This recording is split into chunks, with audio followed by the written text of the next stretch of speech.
right, Josh, I barely got out of bed this morning, barely had my morning coffee, and I see Breaking this news. post just staring at me in the face.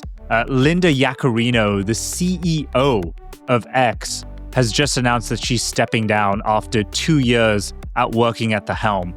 This comes right before rumored Grok's new AI model, Grok4, is about to launch tonight as we're filming this episode. I'm super pumped, but also kind of like weirded out as to like the timing of these two things. Josh, you just took a look at the announcement post. What are your breakaway takes? Well, first of all, congratulations on making it 2 years. That is no easy feat at a company like X. The workload is very hardcore. It is very challenging. Congratulations. Thank you for the work, Linda. We appreciate you. Now we can put on our speculation, our tin hats, and we can start to figure out what actually happened here. What went wrong? Why is she stepping down? Why is the timing of this so weird? I mean, last night there was an episode on X where Grok started posting these kind of like these hateful things that a lot of people didn't like. It kind of went rogue. We have Grok4 coming out this evening as we're recording this. And we also have a new hire from Nikita Bier. So there's like a whole lot of stuff going on. Maybe you want to share the actual post that she said, because it seemed like they ended on good terms, right? Like her and Elon seemed like they're in a good spot. It wasn't a malicious, there was no malicious intent there. Let me spin up the post here. So I'll give kind of like a rough breakdown here. She goes, after 2 incredible years, I've decided to step down as CEO of X. When Elon Musk and I first spoke of his vision for X, I knew it would be the opportunity of a lifetime to carry out the extraordinary mission of this company. I'm immensely grateful, blah, blah, blah. I'm helping turning around the company and transforming X into the everything app. I'm incredibly proud of the X team, blah, blah, blah. And then this part's interesting. She talks about like kind of like the work that she's focused on during her time there. So we started with critical early work necessary to prioritizing the safety of our users, especially children, and to restore advertiser confidence. Now, to pause for a second on this sentence, what she's referencing is kind of like the old guard of X. Do you remember this, Josh? Like prior to Elon Musk taking over, which, by the way, was a pinnacle event that changed a number of different political events within the US and also around the world. You could argue that if Elon hadn't bought X, we could have ended up with a different president, and you could take this into many different conspiracy theories. But what she's referencing here is the old version of X, which was called Twitter, had a number of different problems. Number one was there was kind of like this widespread kind of like shared media of like children, which was kind of infringing on a lot of potential, illegal activity, which Twitter and the team at the time didn't really seem to be addressing, supposedly. And then number two was Twitter at the time seemed to be catering very specifically towards advertiser needs versus actual quality of content that they were surfacing to their users of their platform. So it was a very politically driven company versus a product driven company focused on content and media. So Elon then took over and rebranded it as X, wanted to build this massive vision of the everything app, and Linda was brought in to kind of fulfill that initial vision. Of course, since then, X is currently owned under xAI, which is technically an AI company. So this social media platform that we know and love and use every day is technically owned or part of a product suite of an AI company, right?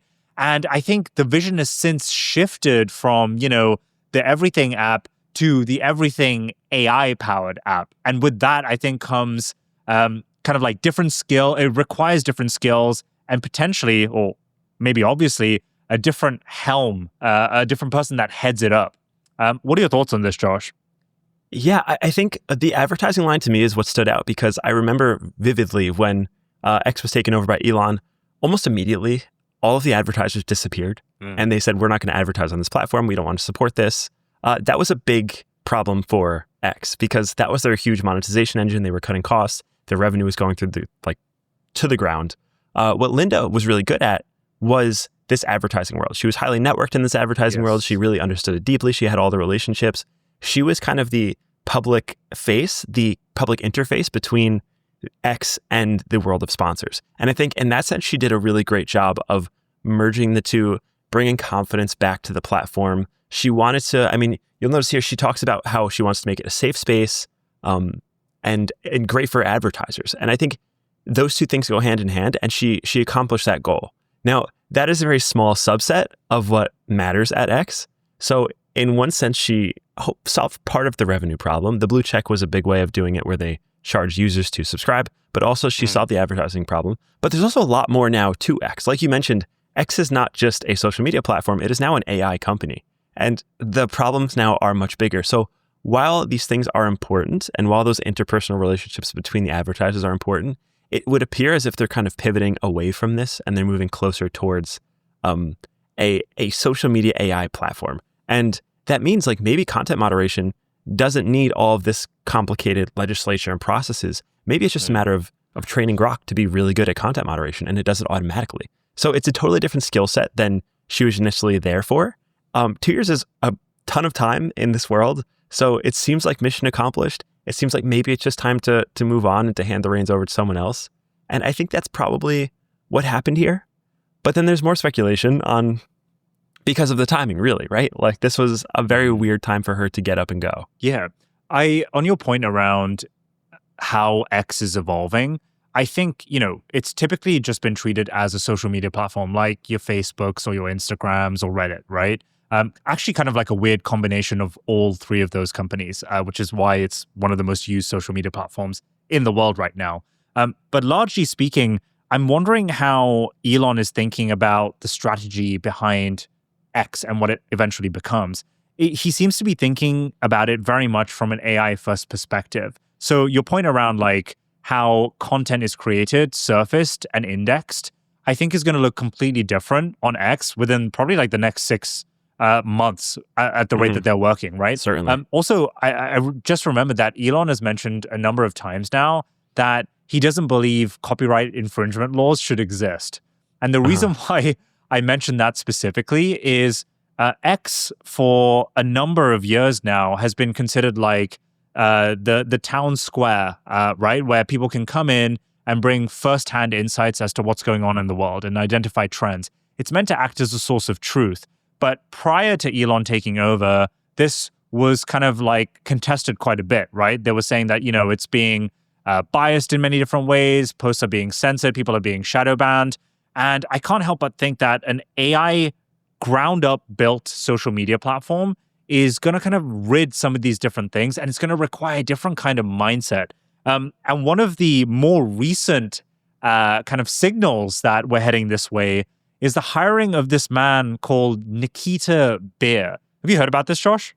Yes, I'm obsessed with Nikita. Big fan. Okay, love this guy. Okay, so hang on. Let me bring up this this post from Greg Eisenberg. I'm a big fan of Greg. He kind of comments on a number of different business things, but he just posted this after the announcement from Linda saying, "I can't believe Nikita Bier might be the CEO of X. You can just do things." Can you help explain this to me, Josh? What's going on here?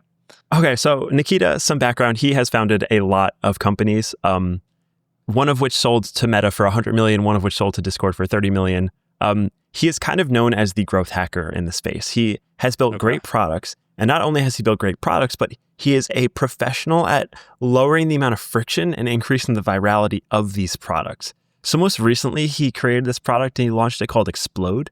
And Explode was this app that was, he was pissed at Snapchat. I forget the specific reason why he was pissed at Snapchat, but he was very angry with Evan and the Snapchat team. He said that snaps should be fully integrated into the main messaging platform that people use. So iMessage, basically. And he was super annoyed that people had to open up a separate app just to send these different pictures. Boom, there you go. So then he did that. And he utilized this weird little quirky thing that a lot of developers haven't used called app clips, where you can actually run miniature applications inside of like your messaging platform. And it allowed you to get Snapchat functionality without needing the receiver to download any app at all. So it lowered the friction, took advantage of live activities. It showed you when people opened it, when they exploded. It was this really cool experiment. And he's kind of done this over and over and over again, proving himself as this viral product growth hacking guy. And I've used all these products. They're incredible. They somehow managed to take what is the norm and then completely flip it on its head in a way that is so viral and so effective. It's amazing. So he recently joined the Solana Foundation to help them with their product. And then most recently, he has this post where he's like, "Hey, I'm joining as head of product at X." And to me, this was incredibly exciting because this guy builds great products that are easy to use, that are fun to use. He does it in a lighthearted, gamified way. And I think that's exactly the type of culture X has. And I think that's why I'm like super excited for him to be here. Okay, so if I have this clear, Josh, we're basically combining or marrying the ultimate meme lord, Elon Musk, who has pretty much memed and worked his way up to become the richest man in the world, with this viral engineer, probably the top of his trade, that can create any kind of app. And you've married them on the one singular social media platform that's probably going to blow up into, as Elon says, an everything app. Have I got that right? Well, basically, like, this is like a perfect marryment of people. Yeah, this, like, if I could pick one person to help build product at X, it is Nikita, right? Because he's the guy who has continually stood out as the one source of unique creativity when it comes to building applications. I think he's one of the few developers that like really doesn't reason by analogy. He really comes up with like these deeply insightful first principles takes on how you can build a viral application. And I think he's the perfect person because a lot of this comes in a lighthearted nature, and that's what Elon resonates with. And you can see it in the pictures. This is like fun, goofy collaboration of like very, very high profile people. And you know the craziest thing about this, Josh, was I think like 3 years ago now, he posted this tweet, which was basically, Elon Musk, hire me to run Twitter as VP of product. I've been building social apps for 11 years and not in a way that leads products to decay like a typical big tech product-directed dad, he says in quotation marks.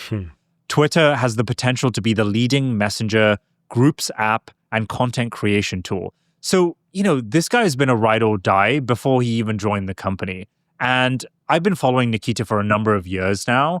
He kind of like treads this perfect line of kind of memeing in his posts and kind of having like this like twisted but hilarious sense of sarcasm, but also nailing reality in like a few sentences.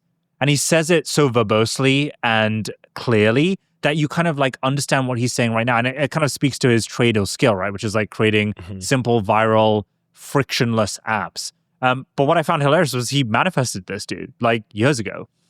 2022. That's amazing. Hire me to run Twitter as VP of product. He posted just here, look, never give up when he got hired. That's hilarious. 3 years after the fact, which is amazing. I'm really excited about this new thing. And I mean, the speculation is his role might possibly become a little bit larger than product at Twitter or product at X. It's really refreshing, I think, to see this pivot from more of the advertising corporate world to more leadership in the product development world. X is very much changing as a platform, and you kind of see it. Most noteworthy, the more recent integration they had with Polymarket, I found super interesting.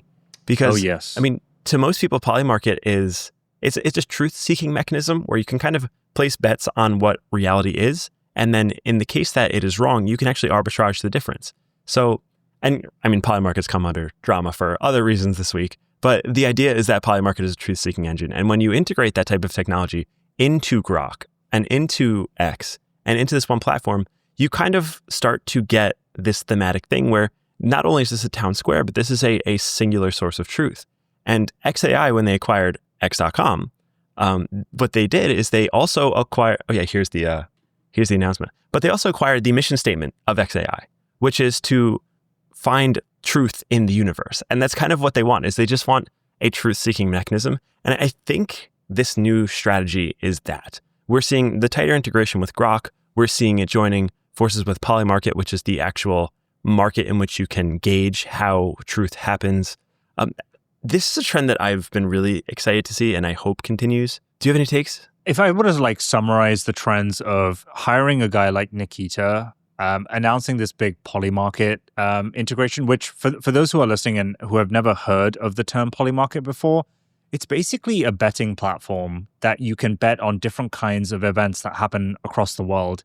Mainly gained a lot of traction in the lead up to the US presidential election most recently, where people were betting on who would be the president. And the reason why that was such an exciting bet at the time was there were a ton of people that were convinced that the Democratic Party was going to win that entire deal. And Trump was, for a while, kind of like the low odds there. And then we kind of saw this traction in real time on Polymarket before any other news reporter or media site, by the way, predicting that Trump would win the presidency. And people called Polymarket crazy, but then people were like, oh, how does Polymarket work? Oh, people bet their money?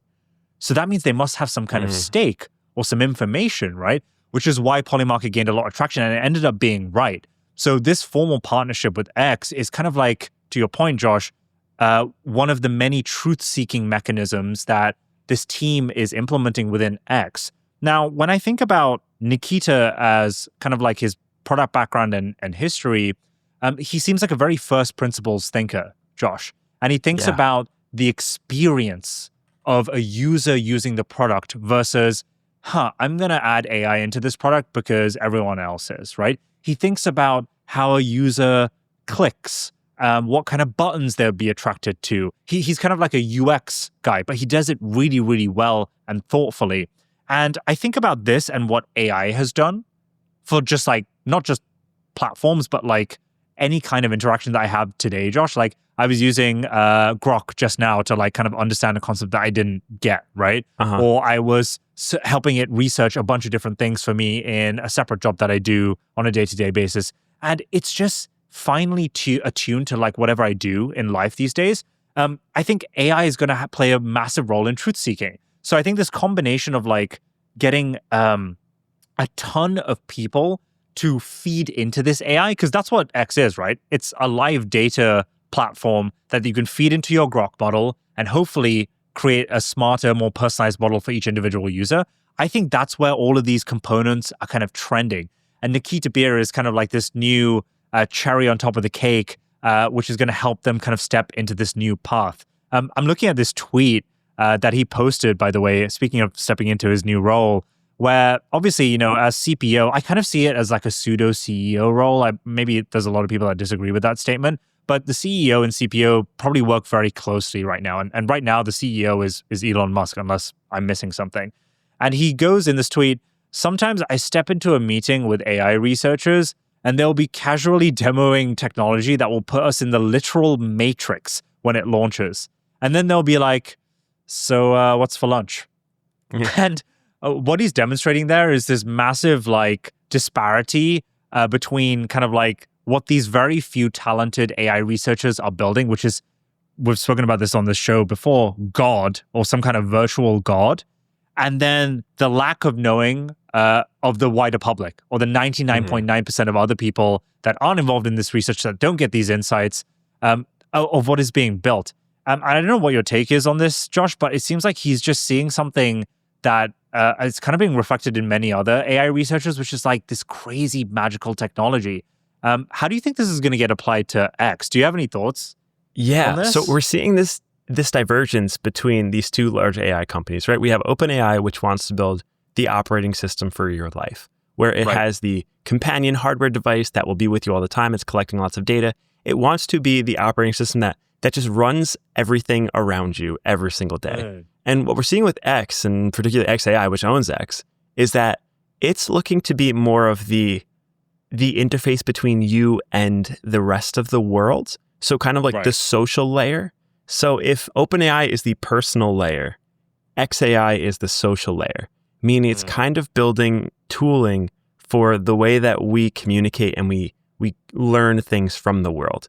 And it's applying this filter in the form of truth seeking, where it has these Polymarket integrations, and Grok4 is now being built to be maximally truth seeking. And it has this town square that they're building. And not only that, but it has things that they're building on top of it, like they want payments to be on top of it. They want private messaging. They've recently added FaceTime and actual audio calling. So it's kind of this all-in-one application interface layer between you and the rest of the world. And I think that makes sense to me. And that feels right to me, where like, okay, OpenAI, personal, XAI, external, lots of social filters, lots of fun gamification on top of it. And then that leads us to Grok4, which is coming out, I mean, at the time of recording this evening, 11 p.m. It's late. We're going to be on it. We're on it tomorrow. But we can now speculate on Grok4 because of the timing of all this happening, right? It's like, okay, Linda steps away. Nikita is now in. Grok4 drops tonight. They've been training this on a cluster of 200,000 coherent GPUs. This is like a huge training run. They've been working on it for a long time, and there's speculation, right? So maybe we could have a little bit of fun about what we're going to expect from Grok4 and kind of share some of the speculation. So I see on on the screen we have something about game coding, right? Like a gaming engine. Yeah, so in this post, you see a screenshot supposedly of what Grok4 might look like or what it might include. And we see a few different things on this drop down here, which says things like spreadsheet, game, image, and code. Before we kind of like jump into like what these different features might be, I think it's important to kind of like lay the land on like what Grok4 means to the AI space, right? So the way I kind of think about it is Grok4 is xAI's answer to OpenAI's O3 model.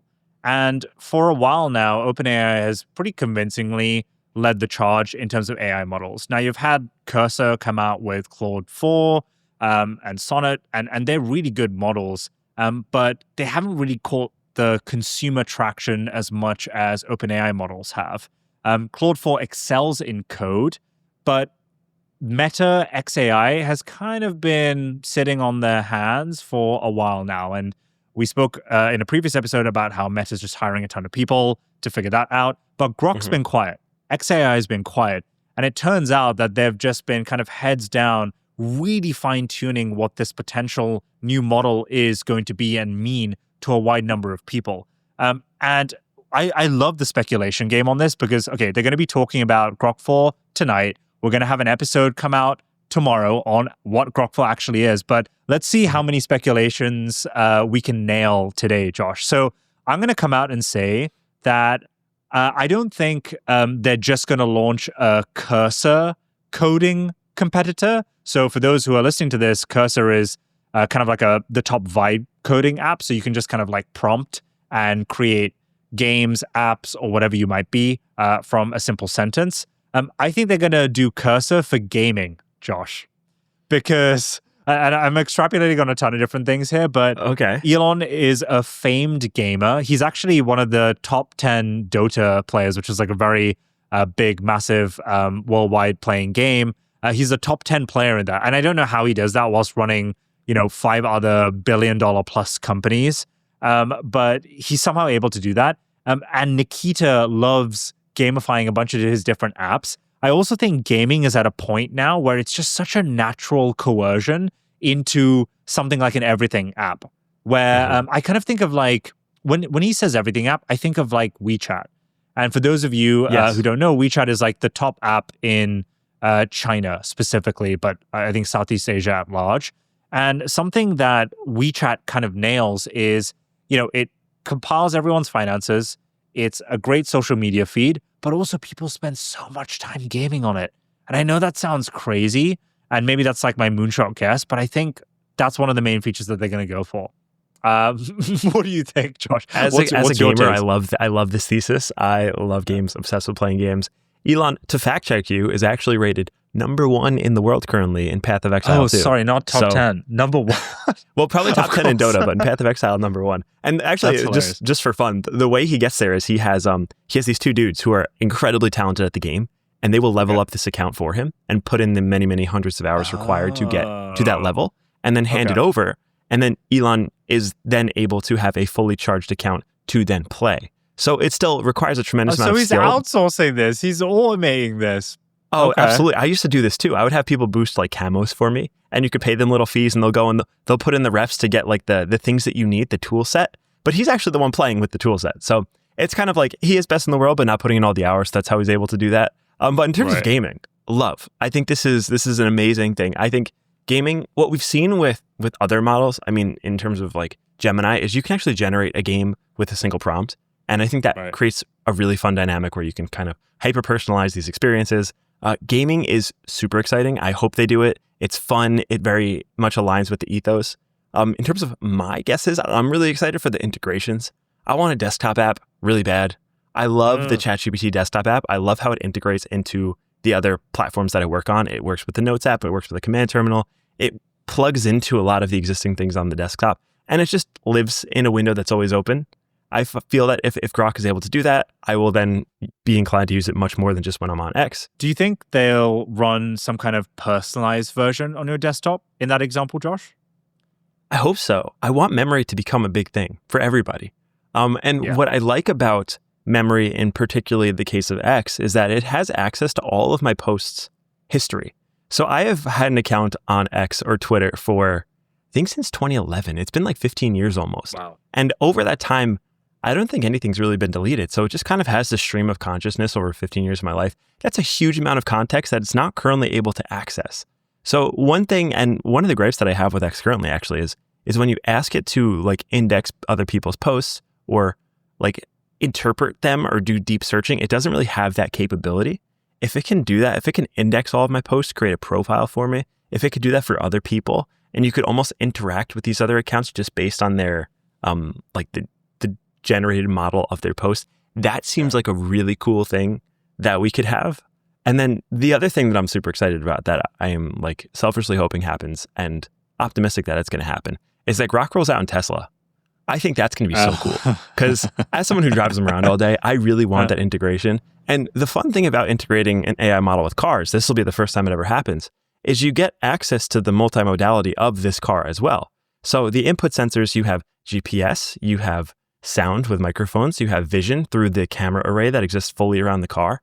And it can create this like very immersive, interactive experience as you're driving places where you can ask it about things that you're seeing. You could ask it about places you're going, where you are, and it kind of becomes this roadside companion. And again, that could feed into the context window and the memory space of your profile. So in the case that they roll out memory, in the case that they roll out like Grok in a car, it kind of starts to build this unique profile around you, and that stuff seems really exciting. And this is just in addition to the benchmarks, right? Where I'm assuming the benchmarks will be great. It's going to compete with O3, if not outpace that. But it seems less exciting than these actual integrations where we feel it in the day-to-day life, right? Yeah, the multimodality point is a really important one because the main thing that drives these AI models is not just how much data you can get, but the richness of that data. Yeah. And I kind of define richness by, how effective the data is at telling you what humans get from their life, right? So it's like what I see, what I hear, what I smell, and the actions that I do. And cars is just one way, right? Like you can follow me out of this apartment that I'm in right now and see what I'm seeing outside of that apartment, like where I'm driving to, my kind of habits. Oh, he's hitting the gym. Oh, he's going grocery shopping, whatever that might be, which might sound boring, but helps the AI build this collective picture of you, this identity about you, right? It made me think of like the Tesla robots that he's launching soon, right? Which again, sound crazy right now, but I can imagine a world in a couple of years from now where everyone has one of these robots in their homes and they're tidying up and doing the ironing and making me lunch, right? Whilst I'm filming this episode. Again, another sensory input from all this kind of data into this one AI. So aside from that, can I tell you one other moonshot idea that I hope he kind of like, rather not an idea, but something that I hope he kind of like makes a move on where no Please other do, AI platform really has. Let's hear it. It's nailing the AI integration into a social media platform. Now, OpenAI is a phenomenal product, but it's private. I can't see all the amazing trending prompts that people are doing. Maybe they unlock that in a future thing, but I don't really see them doing that because there's a lot of privacy concerns around that. And it's a great product for what it is, right? I speak to it about all my secrets that I probably wouldn't on a public forum, right? But it's lacking the ability to go viral in terms of network effects. I kind of want to be connected with my friends via this AI in some way. Now, Grok being implemented into X has been step one in doing that, right? But you kind of don't have much to do. You can @ Grok in the replies to people's threads and get some kind of automated response, right? Where it says, oh yeah, this is true. It's mainly used as a fact checker mainly. But I feel like there's a way that you can integrate maybe to your own personalized model of Grok that, to your earlier point, has been trained on your history. You've been tweeting since 2011. So it's like Josh's Grok, right? And then it can interact with Ejaz's Grok account, right? And you kind of like have this conversation or we share information amongst each other. And then we log in every morning and we're like, oh, cool. Like, this is exactly what I wanted to talk about. And it's thought about it in the way that I wanted to think about it. I don't really know what a social media website's going to look like that integrates Grok directly, a smarter version, this Grok4 model. But I presume that Elon Musk has that top of mind. And the guy that he's just hired, Nikita Bier, is an expert in engineering these social constructs. So it might be too soon to call it, but I'm hoping there's going to be some form of new social media interaction which directly integrates AI pretty seamlessly so that we go from people knowing what Grok is to just seamlessly interacting with it. Directionally, that seems right. I think we need to enrich the context of a post in order to get there. What Farcaster did, for people who are from the crypto space who have used Farcaster, they did really well at integrating mini apps into posts, where like a single post on the platform could actually, like, you could play a game within it, you could send money within it. It was a mini app built within a post. And currently X really supports multimedia in the sense that you could post a photo, a video, some text, a link, hashtag. That's mostly it. I think what happens there and the way you get there is by enriching the amount of data you could put in this post. If you can generate a game using their game engine, you can share the game as a post that's playable within the app. You can share the prompt that is within it. You can kind of track trending prompts, see what's hot, what's not. That seems like a really fun dynamic to enable the world in which you're talking about, where you do have this like social media layer applied onto the like building games and apps and all of those things and creating lots of context. So I'm sure that's in the pipeline at some point. I'm sure that's coming. I mean, it's important to understand the context of the window in which X sits in, like all of the resources it has available. I mean, X has XAI. It has the data within X. So it has this like really powerful AI layer. It has the Tesla universe, which has the hardware. It has the cars with the robotaxis. It has humanoid robots that are incoming. Yep. It has like the physical manifestation of all this AI. And this all kind of sits under one umbrella where it has space exploration. There is Starlink. There are satellites in space, whatever that may be used. Like it has this insane repository of Elon's going to build the best AI model. Like, and that's what I'm saying. Is it's a data game. That's crazy. Yes, and when you judge these things on rate of velocity instead of like day-to-day quality, it becomes very obvious that XAI is moving the fastest. I mean, they were created, less than 3 years ago, whereas OpenAI, Anthropic, they were all created like nearly a decade or many more years than that. So the fact that they've gotten this good this quickly and they continue to ship at this rate is really high signal that they are going to win at least something big over the course of time. It's like they have the culture. The engineering team is so hardcore, so badass. They're shipping on Saturday nights, Sunday nights. They're working around the clock. They have the intelligence to spin up a 200,000 GPU cluster that's coherent in a record amount of time. They're buying factories. They have Tesla Powerwalls to power the factories. They have these megapacks and generators. They're just kind of throwing everything at the wall, and they just have the most resources. They have the most velocity. I'm stoked. Like, I think whatever happens, it's going to be cool. Grok4 is just the next step in this roadmap. But like very bullish on the XAI team and that whole universe that exists on top of them. It's going to be fun to watch. I couldn't have thought of a better ending to this episode than that, Josh. I don't think there's anything left to be said until 11 p.m. EST tonight when they start streaming that Grok announcement. We'll see you tonight. And then we'll also see you tomorrow with our first reactions. To the people listening, this was our first time trying a real-time thing. We actually had a totally different topic today. And Ijaz and I were like, why don't we just cover the current news? So normally we like to do a lot of research, a lot of context setting, a lot of examples. Those were lacking, but I think this is still kind of interesting. So I'm curious your thoughts if you're listening to this. Like, hey, do you prefer just like the real-time data? We're going to work really hard to publish this same day. Or would you prefer a more refined episode on something timely, but not the topic of the day? We're just experimenting things. So hopefully you enjoyed this one. We certainly did. We are stoked for the Grok4 release tonight. So stay tuned. That's going to be a big episode tomorrow. David should be back for that one. He is back from climbing mountains, so he'll be joining us tomorrow. We're back to the original cast and crew. And it should be pretty cool. So if you enjoyed this episode, please share with your friends. We appreciate that. Like it, repost it, whatever. It helps us out a lot, especially because we're a little bit smaller. We're trying to get bigger. Share with everyone. Let us know what you think. And we will see you bright and early tomorrow. Let's go.